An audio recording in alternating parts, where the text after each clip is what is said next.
Community Development, the Community Development Block Grant Program. And with that, I'll turn this discussion over to Michael Hughes and to Dana Johnson. Thank you, sir. Mr. Chairman, Dana Johnson, Cobb County Community Development.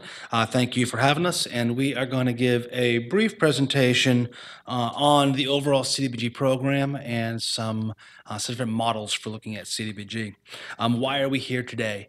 There's been a lot of discussion on the board about CDBG recently, and some of the requests that we've heard from the board have been a better understanding about our process and understanding about different models for how we could look at our project selection process. So that's what we're here to do, to kind of present these to the board formally, since it was a request made at one of your public meetings. Before I get going, though, I wanted to thank a number of people who put a lot of great information together for us. I want to thank Michael Hughes and Kathy Brown and Brittany Hughes with Community Development Agency, as well as Nick Otterino, Kimberly Roberts, and Rabia Walker with our CDBG office. They did a great job of compiling, I think, a lot of very useful information that can help you in your role as policymakers for the county. So what we're going to be covering is a little bit about the program office for CDBG here at Cobb County. We're going to look at the overall CDBG program and give an overview of some of the HUD requirements that kind of go along with that, how we prioritize and how we utilize the funding in Cobb County, a little history on that. Then we're going to kind of look broader and see how other counties in the United States administer their CDBG program, and then get into some of the grant selection processes and how we and others select public service grants. So from here, I'm going to hand it off to Mr. Hughes to handle our program overview. Good afternoon, Chairman, Commissioners, County Manager. We'll get right into our presentation, starting with our program office overview. The WFN Consulting, which is a private consulting firm, has actually managed the county's federal grant portfolio since 1982. WFN Consulting staff, it's them that actually operate the CDBG program office. They provide programmatic and financial oversight of all of our HUD, DOJ, DHS, and FEMA funds. The grant management fees paid 100% with grant funds. They have a staff of 8 that oversee those grant programs because they're beyond just CDBG. The CDBG program office also directly provides administration and management fees or management services, that include such things as environmental reviews, deed filings, home inspections, home repairs, or just some of the activities that they are contracted to do directly from their office. The WFN contract is actually a 5-year contract with an initial 3-year term and then 2 1-year options. The first option, or first extension for this current 5-year contract would begin October 1st of this year if the board approves that in a subsequent agenda item. Which one do I press to go forward? No, to the right. Yep. Okay, thank you, sir. The CDBG program office prepares all of our HUD planning documents. The consolidated plan is actually prepared every 5 years for submission to HUD in November. The current consolidated plan period is 2016 to 2020 and includes the needs assessment and also identifies the needs of the Cobb County that outlines us and also outlines a strategy for addressing those needs. County staff and CDBG office make recommendations to the board for annual allocations of these CDBG funds. The annual action plan for submission to HUD is submitted in November. The analysis of impediments for fair housing is prepared every 5 years, and the consolidated annual performance evaluation report, also known as the CAPR, is submitted March 15th every year. That's the document where we have our performance metrics and report on how we did in terms of implementing the goals that are set up by the consolidated plan.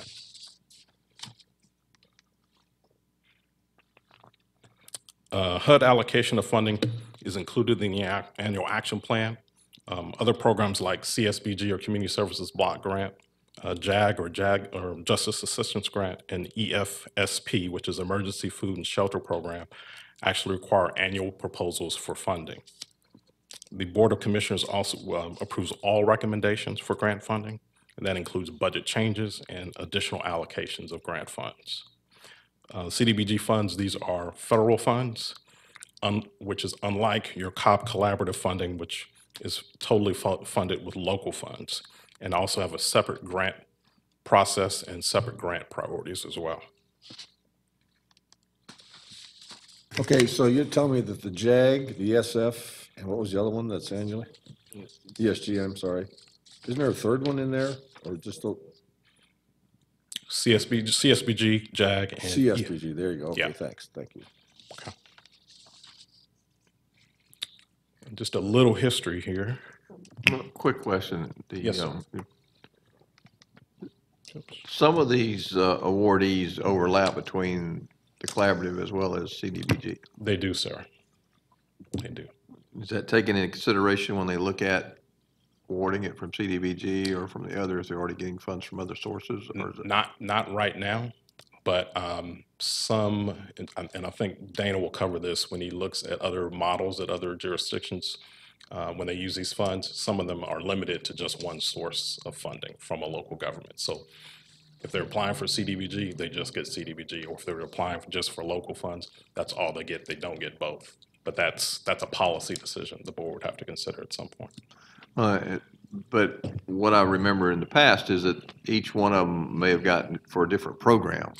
True. And that's what I was going to say, sir, is a lot of times these different programs are targeted towards different activities. So a lot of times if you're a larger nonprofit, you may have a number of different programs that you have, and some of these different funding sources funnel into different programs. Thank you. To give you a little bit of background, although HUD CDBG program was actually approved by Congress in 1974 and signed into law, Cobb didn't begin utilizing CDBG funds until 1982. The grant funds are distributed annually through a HUD formula based on the allocation of the county's population and measures of distress. And some of the factors of measures of distress include poverty, age of housing, housing overcrowding, and growth lag as compared to the other parts of the metropolitan region. The following services are not directly provided by the CDBG program office, and that includes down payment assistance, rental assistance, renovations, repairs of non-county buildings, property acquisition, provision of housing services, mentoring programs, and food assistance. These are services, though, that are provided by nonprofits and other organizations, and some of them do have utilized CDBG funds to provide those services. So give me those measures of distress again: poverty, Poverty, age of housing. housing overcrowding, and growth lag. Okay. And growth lag means what? Growth in terms of population growth as compared to other parts of the metropolitan region. And then you said there were other programs that are not covered by CDBG, like down payment assistance. Down payment assistance, meaning they don't provide those services directly. Right. But we may provide funding for nonprofits that do provide those services. Okay, and what were some of those areas besides down payment I'm assistance? sorry, down payment assistance, rental assistance, renovations and repairs of non-county buildings, Okay. property acquisitions. Okay. And also want to mention too that staffing is paid for 100% with grant funds, and HUD allows for 20% allocation to be used for grant administration.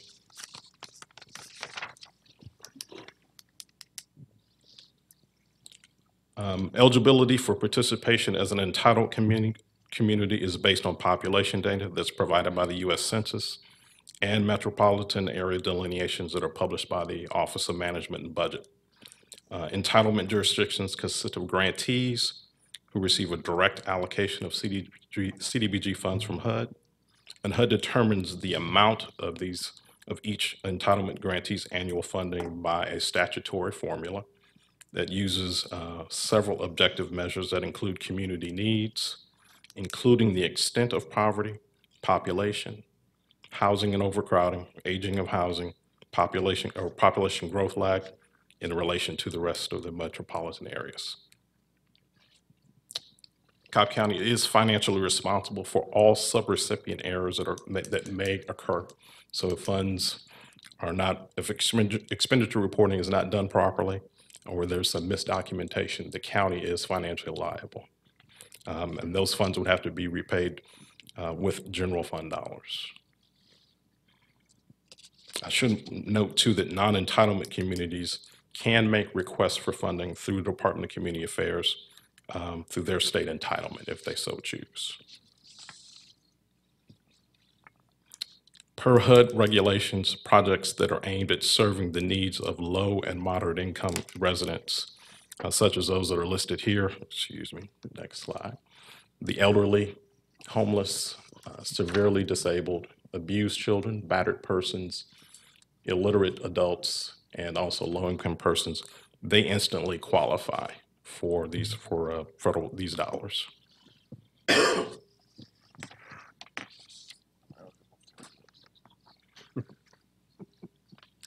There are 3 national objectives that are eligible for CDBG funding. They are those benefit low and moderate income persons, prevent or eliminate blight, or meet urgent needs when health and welfare are threatened. Some examples of that would be flooding, fires, and perhaps tornadoes. Grant applications are accepted generally or annually between February and April of every year. And there are grant workshops that are conducted. We had 5 this past year, our grant application cycle. And these workshops, they're given an opportunity to provide an overview of the grant program, the requirements, and the application process. The workshops are conducted in every commission district.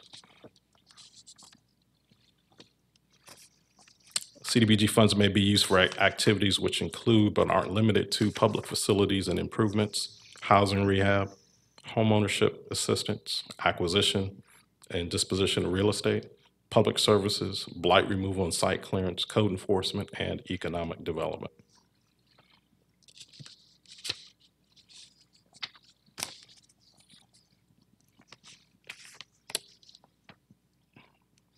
Let's see, justified by the needs assessment conducted for the consolidated plan in 2015, CDBG priorities for Cobb now are affordable housing, neighborhood revitalization and redevelopment, increasing housing options for the homeless, increasing capacity of public services, and increasing funding for economic development. The Board of Commissioners can add additional priorities or change priorities through an amendment to your consolidated plan. But it must be justified by the needs assessment. And these are just for residential, right? Yes, sir. Okay. If I may, Yes, Commissioner. just residential housing, Yes. what if it's a facility that houses, like the domestic violence shelter or, extension, recovery? That's an eligible activity. That's an eligible activity. That's what I thought. Thank you. So what is their definition of affordable housing? It's a percentage of AMI, and it's also based on family size. I don't have the actual figure right in front of me, but it's based on family size and area median income. Okay.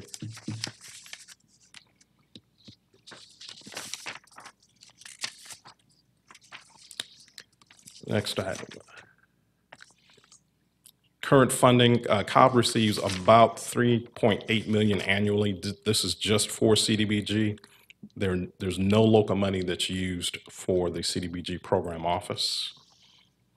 Marietta is its own entitlement community.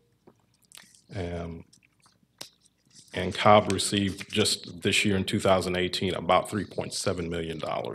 That's down from $3.9 million last year.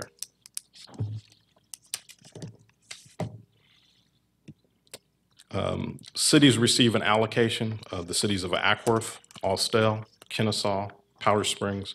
They are considered participating jurisdictions in the Cobb County Urban Program. We've executed a 3-year cooperation agreement with each city, and they receive their fair share of Cobb County CDBG allocation based on their share of the county's population. Marietta and Smyrna are actually their own entitlement communities, and actually Marietta has just begun administering their own program. Smyrna is an entitlement city, but we have a joint agreement with them that Cobb assists them with administering their program with these grant funds. Public service funds are used to fund nonprofit programs as well as some of our county services like the purchase of vans and also ADA, American Disability Act activities as well in county buildings. Since 2008, the county has funded over $4 million in public service activities. Our housing rehab program offers up to $10,000 for low-income households and can only be served one address once to bring that home into compliance with safety standards. And with that, Dana will come up and talk about comparison and program models with other counties.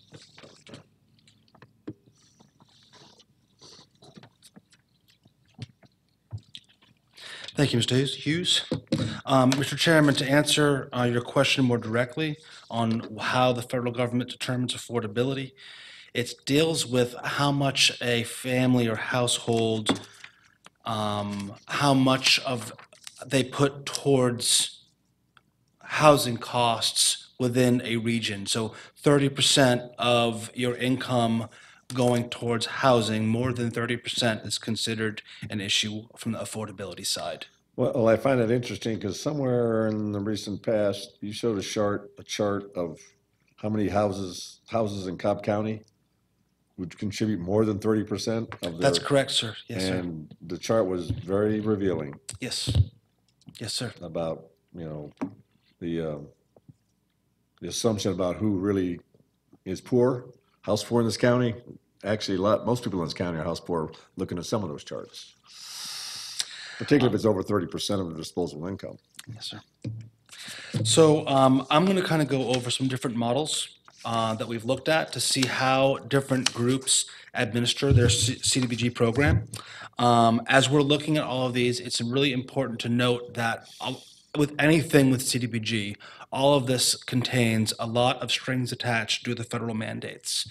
So the way that we structure ours is through a privatized model where WFN Associates administers all of the reporting, the process function, and the use of funds as it relates to compliance with these HUD regulations. Some of these models that you'll be seeing, they're utilizing staff in order to do that, which actually adds a liability onto the governing jurisdiction.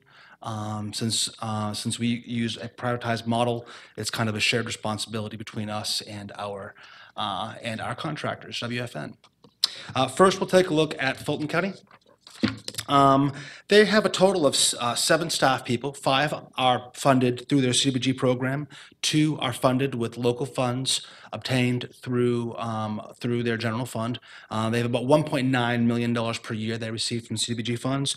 They utilize their money in 2 particular areas: public infrastructure for things like streets, sidewalks, street lights, signs, parks, facades, demolitions, things of that nature, as well as public services, which is similar to our grants of what we do. So grants to different nonprofits.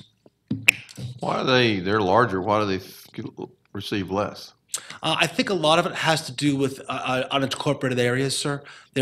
Most of Fulton County is incorporated, particularly when you incorporate the city of Atlanta, which is its own entitlement jurisdiction. Okay. Roswell, I think, is an entitlement jurisdiction. So there are a number of different cities that administer their own programs, or like we do, hire a firm to do it in a privatized model.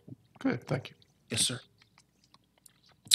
Fairfax County, Virginia, we seem to always utilize Fairfax County when we're doing comparisons because they are very similar to us as in the DC metropolitan area.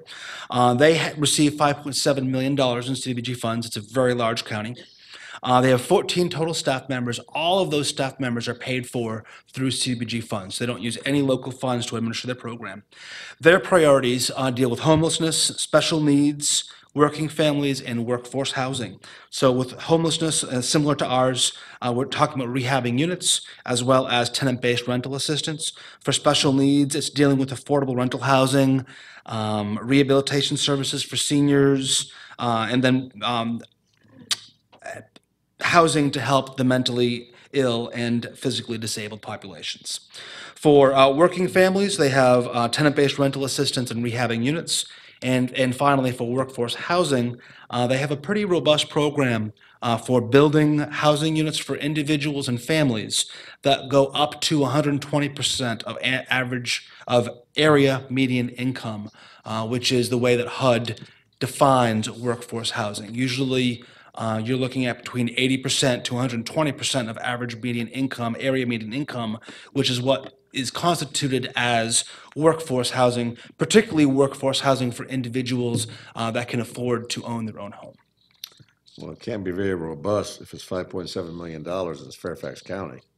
Well, it's robust compared to a lot of other jurisdictions. They have more of a workforce housing program than many other counties across the United States. So they use this to leverage it into bigger programs? Yes, sir. 5.7?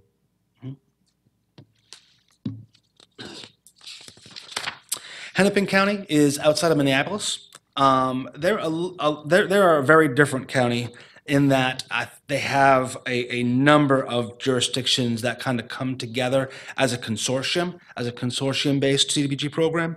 They receive overall about $2.9 million from CDBG funds. Within that, there are 4 other entitlement jurisdictions and 40 cities that they help to administer CDBG for. They have, 6 to 8 ranging staff members, and it's paid both locally and with grant funds. Their priorities deal with preserving and creating multifamily rental units, single-family home ownership, education for and outreach for homelessness prevention, fair housing, financial literacy, job training, helping at-risk use, improving community facilities infrastructure, and neighborhood revitalization are their priorities of how they utilize their monies. Mecklenburg County is outside of Charlotte. They receive about $730,000 in CDBG funds. They have a staff of 4, but they administer theirs differently also. They have a Centralina Council of Governments, which is similar to our Atlanta Regional Commission, and they basically utilize their regional commission to administer their entire CDBG program. So they pay for 4 of those staff members at the regional government through their CDBG allocation. They concentrate on public infrastructure like sidewalks and parks, affordable housing, and on public services that are geared towards child care sponsorships. Lastly, Dallas County, which is obviously Dallas, Texas area.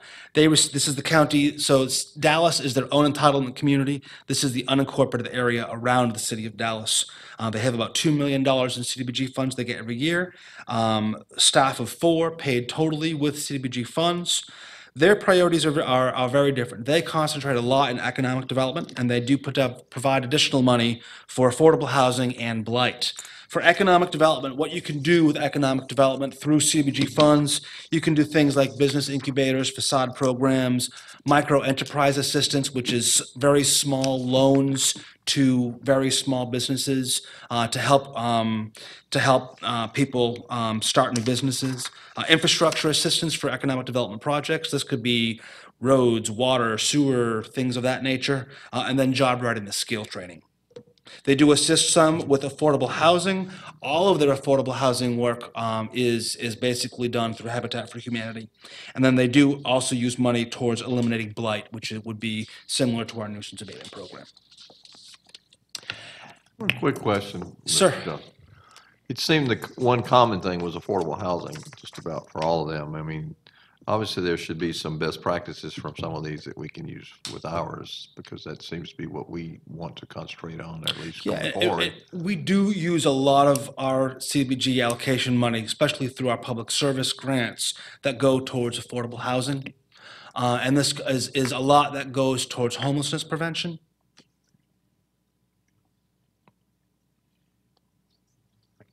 And a lot of it's housing rehab as well, sir. But certainly, we like the idea of always learning from other people.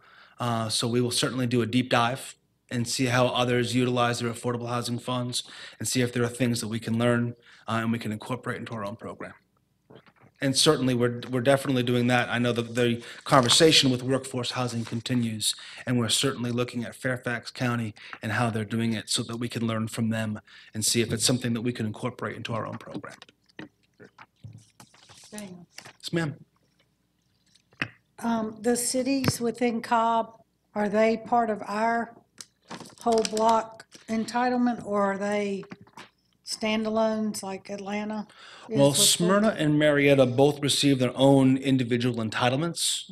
And then for the other cities like Kennesaw and Ackworth, Powder Springs and Austell, if I'm not mistaken, I'm going to look to Mr. Hughes to help me out with this to make sure I'm not saying this improperly. I think that they receive a portion of it based upon population. Correct. So basically out of our entitlement, we'll say, Powder Springs is X percentage of the overall county population, so we reserve X percentage of our allocation to assist those particular cities. Okay. So how much do the county and the 6 cities receive total for CDBG? 3.9 million? 3.7 million. 3.7 million. So we split up 3.7 million between the 7 of us. Well, except Marietta and Smyrna. Oh, Or Marietta, excluded. Marietta and Smyrna are their own entitlement jurisdictions. Yeah, but on this sheet that we were given, it says 27.53% goes to the cities. And that would be the non-entitlement jurisdictions. So that would be Total. correct. 27. That'll be the 4 of the cities plus us. It's based on population. And it's based on population. But they take 20% off the top of that for admin, right? That's correct. So so what do we leverage that money into other programs? How do they? I mean, we would do that just alone for workforce housing, I would think.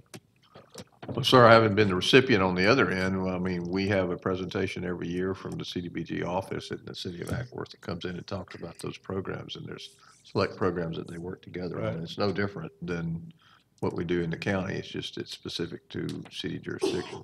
So a great example is there's a wonderful linear park in the city of Powder Springs that they just did a ribbon cutting on this past year. And that park was basically funded through multiple years of their CDBG fund allocation that they put towards it, accompanied it with local funds in order to make that park happen.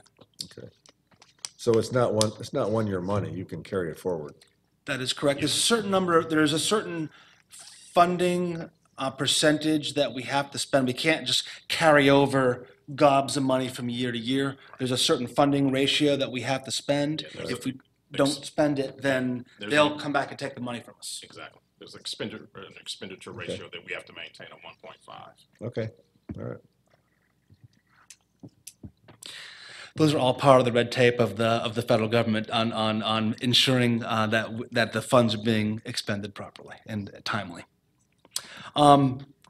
Quickly, we're going to go over our grant selection process and look at how the other jurisdictions do grants. And when you're talking about grants with CDBG, this is under their realm of public services, which can be no more than 15% of your overall allocation provided to the county.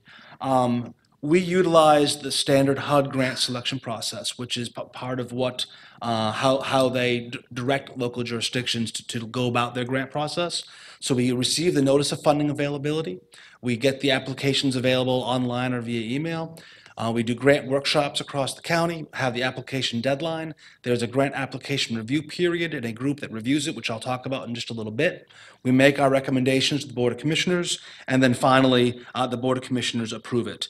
As was noted earlier, we don't have a limit on how many different programs, CSBG, Cobb Collaborative, CDBG, that nonprofits could apply and receive multiple funding through these different programs. Other jurisdictions do it differently.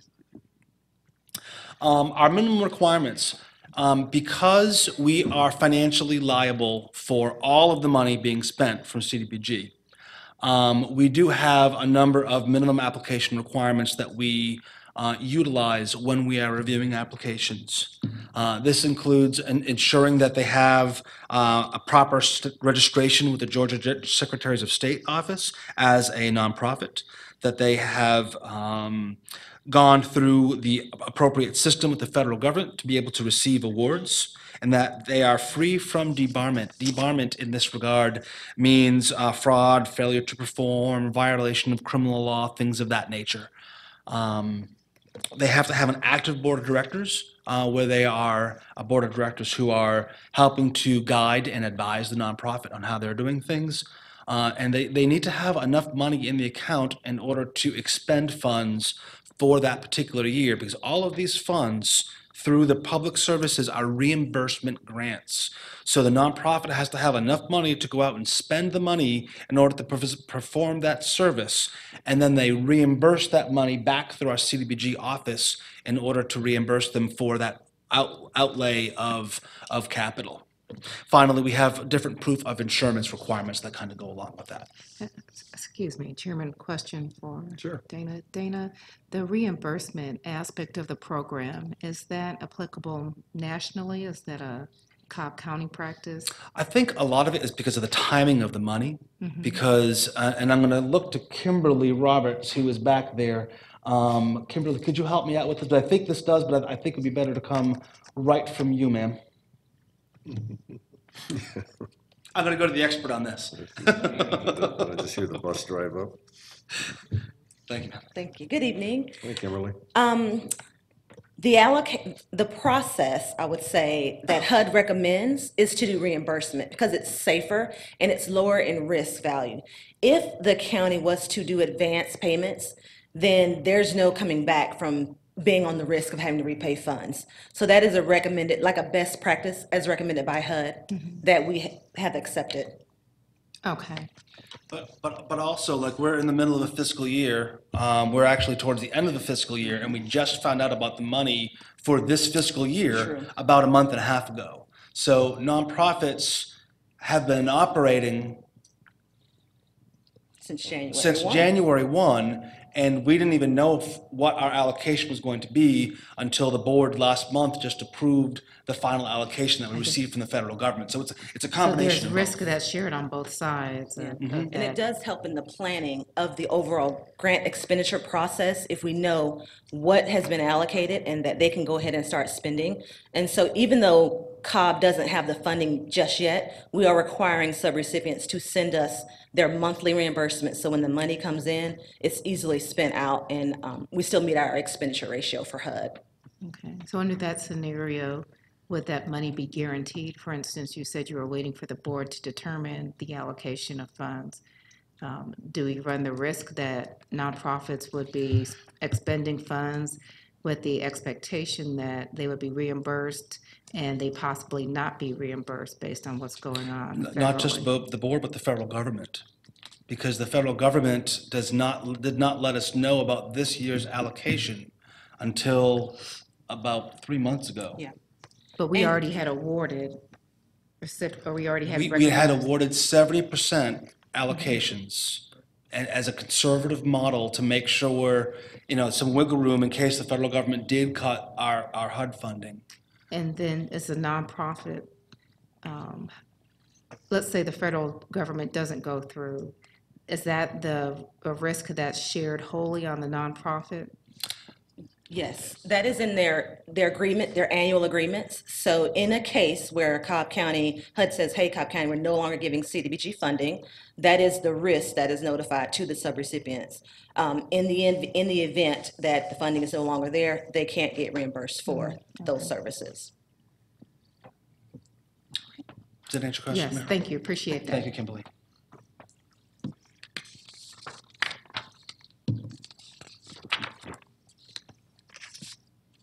So we do have an application grant process where we have a committee that is made up of our CDBG program office, county staff, and then other impartial stakeholders in the community. This includes people from the cities and other nonprofits that do not make requests for CDBG funding to review these applications, and then they make recommendations out of that that come forward to the Board of Commissioners for consideration before the board approves it. And that's where we do the initial 70% allocation, and then as we did last month, the full allocation after we receive the announcement, final announcement from the federal government.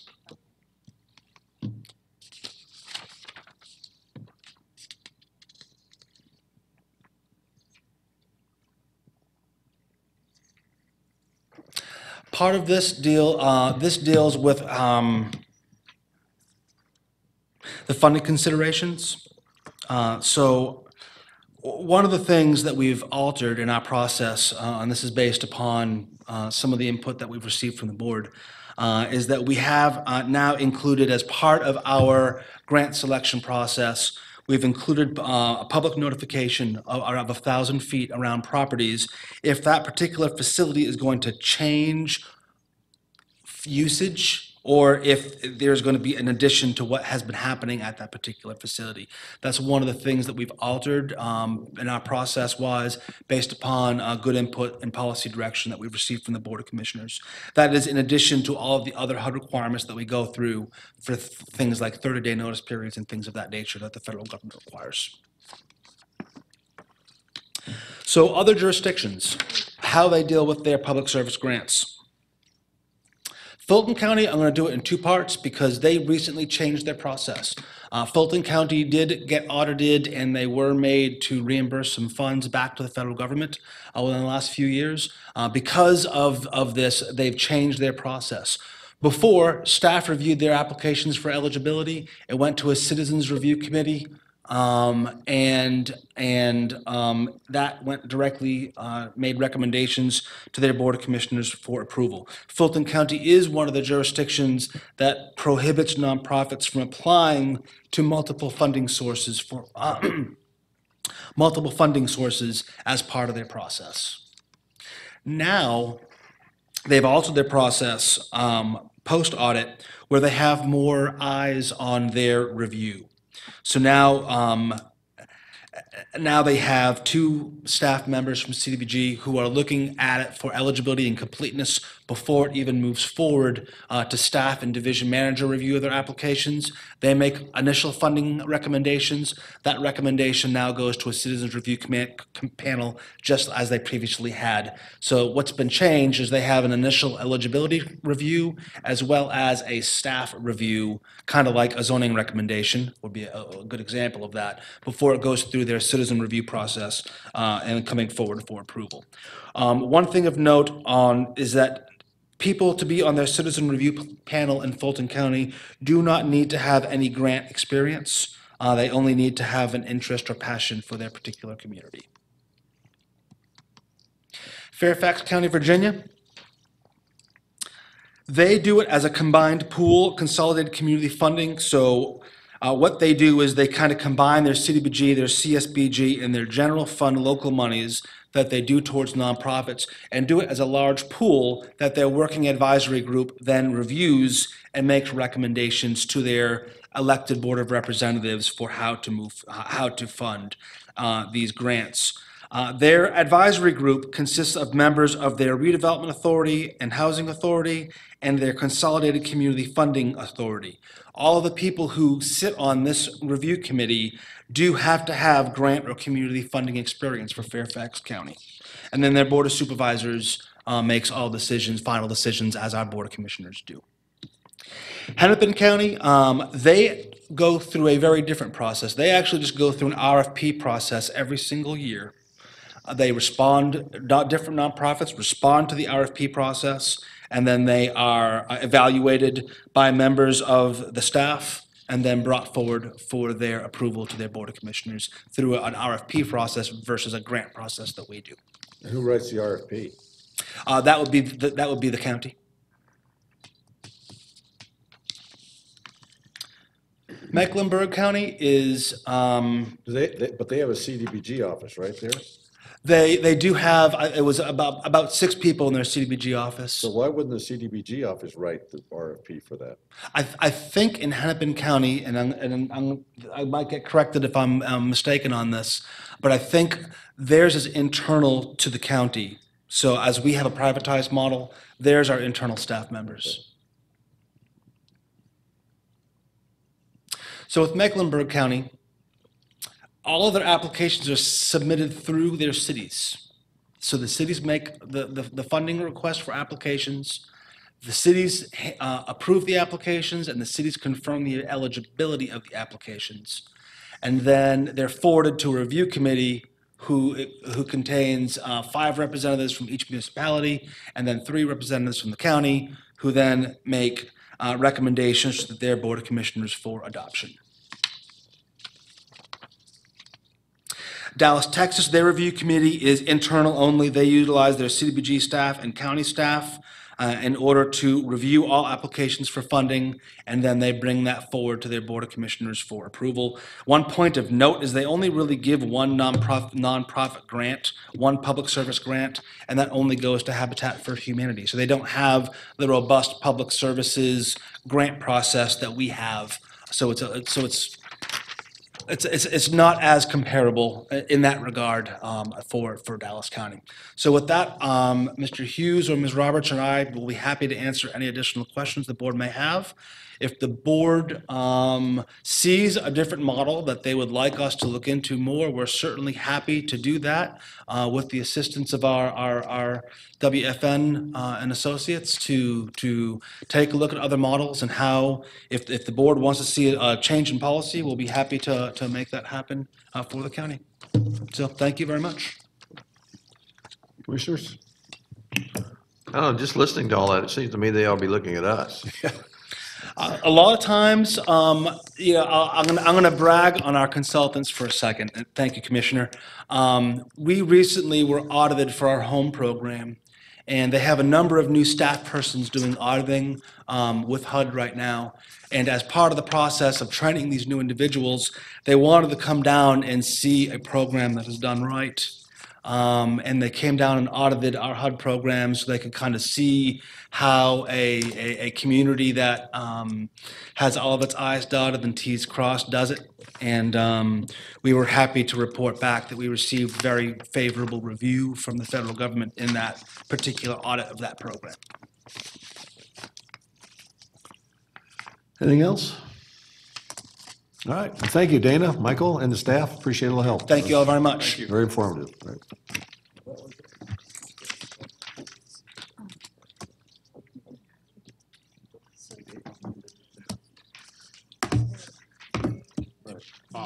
You leave it? Okay, 2 minutes.